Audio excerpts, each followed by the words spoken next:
ओम गणेश।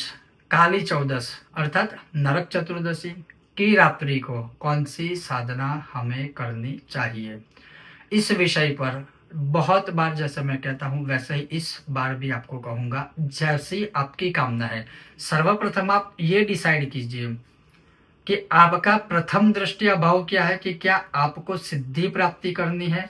दूसरा, आपका क्या भाव ये है कि आप अपने इष्ट देवता को खुश करना चाहते हो, इष्ट देवता या देवी। तीसरा, क्या आपका भाव ये है कि आपको अपनी कुल देवी या कुल देवता को प्रसन्न करना है। और चौथा, वर्तमान आपकी जो स्थिति है उसमें आपके जीवन में क्या समस्या है उसका निवारण करना चाहते हो। तो कोई भी साधना अगर आप इस नरक चतुर्दशी की रात्रि को करते हो तो सबसे पहले इन चार में से आपके जीवन में या आपके मन में, आपके हृदय में कामना के अनुसार क्या महत्वपूर्ण है, सबसे पहले वो डिसाइड कीजिए, फिर साधना कीजिए। अब जैसे मैंने कहा कि अगर निष्काम भाव से आपको कोई साधना करनी है, सिद्धियां प्राप्त करनी है, तो अगर आपको सिद्धियां प्राप्त करनी है तो आप अपने जो भी इष्ट देवता है उनके मूल मंत्र का या उनके स्तोत्रों का जाप कीजिए। जैसे फॉर एग्जांपल, अगर किसी के इष्ट देवता भगवान गणेश है तो नरक चतुर्दशी की रात्रि काल में 10 बजे से शुरू करके 1-2 बजे तक आप कंटिन्यूस अपने इष्ट देवता अर्थात किसी के इष्ट देवता गणेश जी है तो मूल मंत्र ओम गं गणपतये नमः मंत्र की माला लाल चंदन की माला से गौमुखी के अंदर रखकर कीजिए।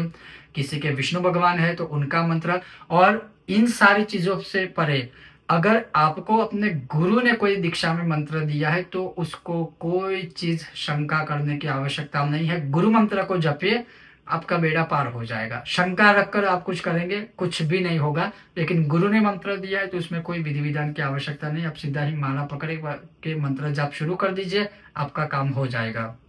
दूसरा, उसी प्रकार से मानिए कि किसी की कोई कामना है, अगर किसी की कामना है तो सर्वप्रथम कामना, अगर कोई विद्यार्थी है उसको विद्या ज्ञान बुद्धि प्राप्त करनी है तो माता सरस्वती की आप उपासना कर सकते हो। खास करके ब्रह्म विरचितम जो सरस्वती स्तोत्र है उसकी उपासना कीजिए, या फिर ऐं सरस्वती नमः इस मंत्र की आप यथाशक्ति माला कीजिए, या फिर जैसे मैंने जो समय बताया आप अपनी स्थिति और समय के अनुसार अधिक से अधिक माला या कम से कम माला कर सकते हो। उसके अलावा भगवान गणेश जी का भी जो यह उत्तम सूत्र है संकटनाशन सूत्र, जिसमें आता है कि विद्यार्थी लभते विद्या, तो आप उसके भी पाठ कर सकते हो। तो विद्यार्थियों के लिए इस प्रकार से यह एक कामना पूर्ति हेतु अच्छा उपाय है। अगर किसी को संतान नहीं हो रहे हैं या फिर किसी की कामना है कि पुत्री प्राप्त करना है या पुत्र, तो जो सुब्रमण्यम षोडश नाम सूत्र है जिसका वीडियो कुछ समय पहले हमने बनाया था, अगर पुत्री की कामना है तो मानसिक संकल्प करें कि हमें पुत्री कन्या प्राप्त करनी है तो इस रात्रि में आज आप इसी स्तोत्र के पाठ कीजिए।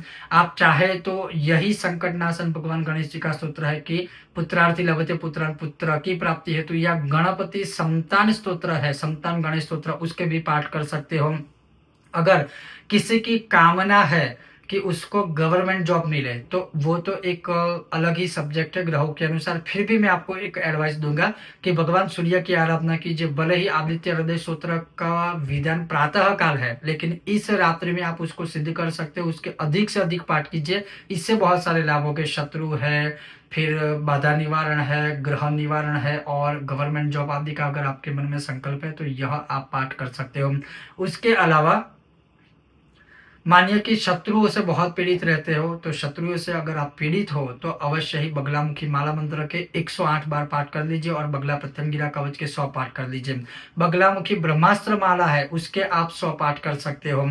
ऐसे बहुत सारे स्तोत्र है, तो कामना के अनुसार आप यह सारे विधान कीजिए। अब कुछ सहस्त्र नामों की बात करूं तो ललिता सहस्त्र जो है वो सर्वोत्तम है, आपको सभी प्रकार के संकटों का निवारण मतलब हो जाएगा।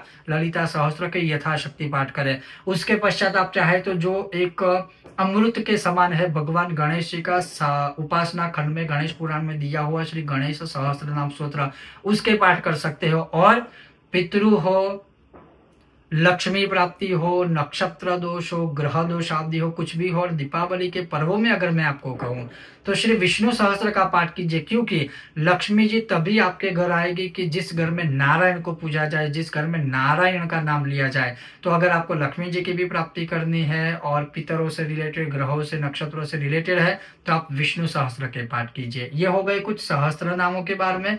अगर आप बीमार रहते हो, स्वास्थ्य से जुड़ी समस्या है, तो मार्कंडेय कृत महामृत्युंजय स्तोत्र, और ये मैं आपको लिखित में दे सकता हूँ क्योंकि मुझे बहुत लोगों ने लिखित में बोला है, प्रैक्टिकली भी बोला है और फीडबैक दिया है कि मार्कंडेय कृत महामृत्युंजय स्तोत्र से बहुत लोगों को शारीरिक पीड़ाओं से मुक्ति मिली, अर्थात उनका स्वास्थ्य बहुत बेहतर हुआ है। तो ये जो है मार्कंडेय कृत महामृत्युंजय स्तोत्र के पाठ कर सकते हो, भले अभिषेक ना कर पाए, पाठ करने से भी आपको फल प्राप्त होगा। फिर दुर्गा सप्तशती का जो रोगान शेषान पहुंशी तुष्टान जो मंत्र है वह सर्वश्रेष्ठ है, वो भी रोग मुक्ति बीमारी मुक्ति हेतु के लिए उत्तम है। और एक रहस्य आपको मैं बताऊंगा, जो लिखा है दुर्गा सप्तशती में कि अष्टम्याम च चतुर्दश्याम नवम्याम चैक चेतसः। अब काल रात्रि चतुर्दशी तिथि है और चतुर्दशी में ही माता जी ने, माता रानी ने स्वयं कहा है कि कोई भी दुर्गा सप्तशती का पाठ अगर चतुर्दशी तिथि में करता है तो वह देवी महात्म्य या माँ देवी की कृपा प्राप्त करने में उसको निसंदेह कोई नहीं रोक सकता। और इसमें भी अगर किसी ने दुर्गा सप्तशती के पाठ या एक पाठ भी अगर इस रात्रि में किया तो समझिए कि आपके जीवन के बहुत सारे कष्टों का हरण होना शुरू हो जाएगा। फिर आप उसको निरंतर रखिए, आगे मैं इस विषय पर भी बात करूंगा। ये हो गया। अब इसके अलावा जब जो मैं विशेष रूप से आपको कुछ चीजें बोलूंगा, जैसे आप हनुमान जी की उपासना कर सकते हो नरक चतुर्दशी की रात्रि में, अर्थात काली चौदश की रात्रि में। जो शतबार पाठ कर कोई छूट ही बंदी महासुख होई, अष्ट सिद्धि नवनिधि के दाता, भूत पिशाच निकट नहीं आवे, महाबली जब नाम सुनावे। ये मैं सिर्फ आपको कुछ दोहे सुना रहा हूँ उसमें से लेकर उसके फल के रूप में। तो जैसे अगर आपको सिद्धियां प्राप्त करनी है, भूत प्रेत पिशाच आदि दोषों से मुक्ति चाहिए, बाधा बंधनों से मुक्ति चाहिए, तो हनुमान चालीसा के 100 पाठ इस काली चौदस की रात्रि को कर लीजिए। उस समय पर आपको तिल का दिया प्रज्वलित करना है, सरसों के तिल का या फिर तिल के तिल का। उसी प्रकार से भैरव अष्टकम जो है, भैरवाष्टकम, उसके भी आप 11 पाठ कर सकते हो भैरव बाबा के लिए, वह भी प्रसन्न करने वाला है, कृपा देने वाला है। अपराजिता स्तोत्र के भी आप पाठ कर सकते हो। इन शॉर्ट में अगर मैं कहूँ, स्तोत्र कवच आदि जो भी मंत्र जाप आदि आप इस रात्रि को करना चाहते हो, बहुत सारी चीजों को एकत्रित मत कीजिए। कोई एक स्तोत्र या कोई एक मंत्र पकड़िए, वो आपको अपने लक्ष्य तक अवश्य पहुंचाएगा। अब धन से रिलेटेड, कर्ज मुक्ति से रिलेटेड अगर आपको मैं उपाय बताऊं तो मेरा हर बार है, क्योंकि ये अमृत है, इसमें कोई संदेह नहीं है। श्री सुक्तम के कंटिन्यूज नॉन स्टॉप पाठ कीजिए, जितने भी हो सकते हैं। नरक चतुर्दशी की रात्रि को 10 बजे बैठ जाइए, आपसे जितने पाठ हो सकते हैं आप कर डालिए, कोई दशांश यज्ञ तर्पण मार्जन की आवश्यकता नहीं है। फिर सांपुटिक श्री सूक्तम के आप पाठ कर सकते हो। कनक धारा स्तोत्र जो है, कनक वर्षा करने वाला, वह भी अद्भुत और आश्चर्यचकित परिणाम देगा।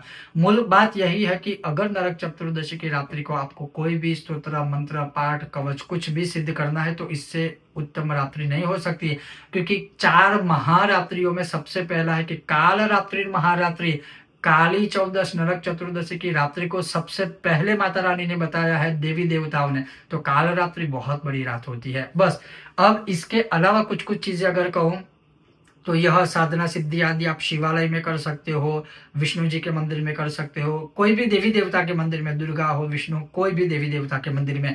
अगर आप चाहे किसी मंदिर में नहीं कर पाते हो देश काल अनुसार, तो आप अपने घर के ही मंदिर के सामने आसन पर आसन बिछाकर बैठ जाइए और जो भी आप साधना करना चाहते हो संकल्प के अनुसार अवश्य संकल्प लीजिए, आपकी कामना के अनुसार। जैसे अगर किसी की कोई अलग अलग कामनाएं है, ग्रहों से रिलेटेड हो, महादशा से रिलेटेड हो, या फिर संतान प्राप्ति हो, विद्या प्राप्ति हो, ज्ञान बुद्धि प्राप्ति हो, या फिर शत्रु बाधा निवारण हो, जैसा आपका संकल्प है वह मन से संकल्प कीजिए कि मैं इस रात्रि में यह साधना कर रहा हूं या कर रही हूं।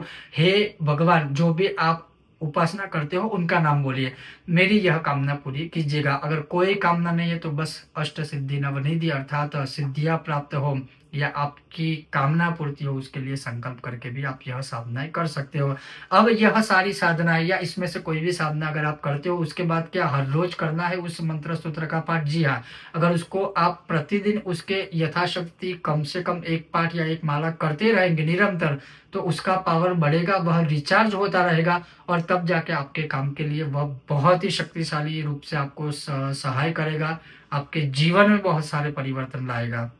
तो ये कीजिए। मूल दूसरा एक नियम याद रखिए, आप जो भी साधना आदि करते हैं आपको सबको कहने की आवश्यकता नहीं है, केवल अपने गुरु से आप बात कर सकते हो। अपने जो भी सारे अनुभव होते हैं उनसे आपको मार्गदर्शन मिलेगा। आप चाहे तो अपने गुरु से कहिए या फिर आपके जो नजदीक के परिवार के कोई सदस्य आप उनको कह सकते हो। लेकिन साधना आदि नरक चतुर्दशी आदि ऐसे पर्वों में करने के बाद सबको कहने की आवश्यकता नहीं है। आपने जो किया है वह उसी तत्क्षण में वह फिर कहीं न कहीं पुण्यक्षय हो सकता है। ये सारी चीज़ों का ध्यान रखें। लेकिन हाँ, आप जिसका मार्गदर्शन लेते हो, आपके जो मार्गदर्शन है, आपको मार्गदर्शन चाहिए, तो आप उनसे आप अपने अनुभव साझा कर सकते हो। मूल रूप से जो भी करना है आप अच्छे से कीजिए, सत्कर्म कीजिए, लेकिन नरक चतुर्दशी की रात्रि को अवश्य ही ऐसी रात्रियों का अवसर हमें छोड़ना या गँवाना नहीं चाहिए। बहुत जल्द मिलेंगे नए विषय और वीडियो के साथ, तब तक आप देखते रहिए कर्मकांड बाय आनंद पाठक मेरे साथ। ओम गणेश, हर हर महादेव, जय सिया राम, जय भारत।